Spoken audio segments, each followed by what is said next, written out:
My name is Emma Gritsch, and I've been a member of PCUM since 2012, when I completed my confirmation journey and officially became a member.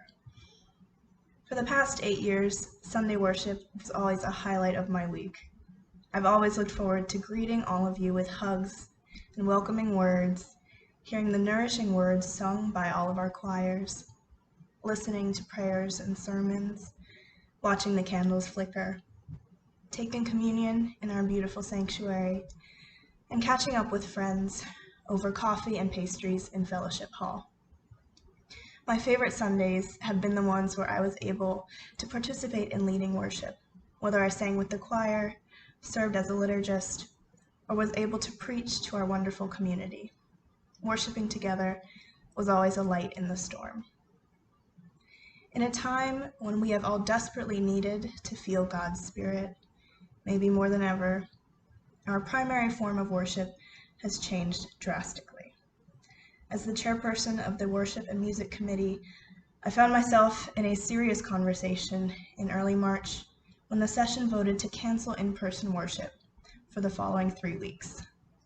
We decided to regroup after those weeks had passed, and in the meantime, live stream Sunday worship using just one iPhone.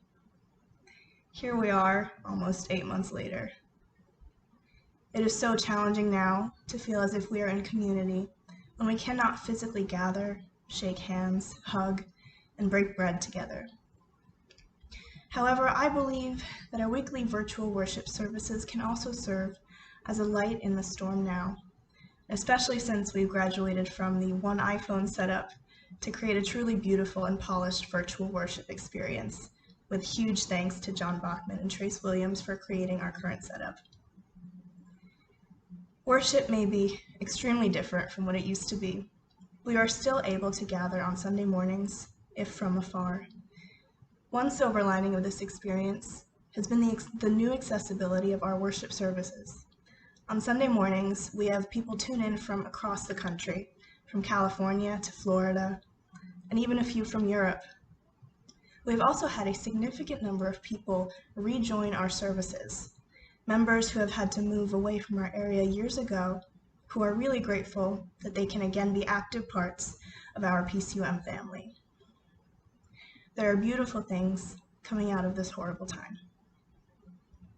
For those who are able, giving to PCUM is one gracious and important way to reflect gratitude and commitment to our community. There has rarely been a time where community has been more necessary. And while the way we gather has been forced to change, we still have the ability to keep our community vibrant and alive. Thank you.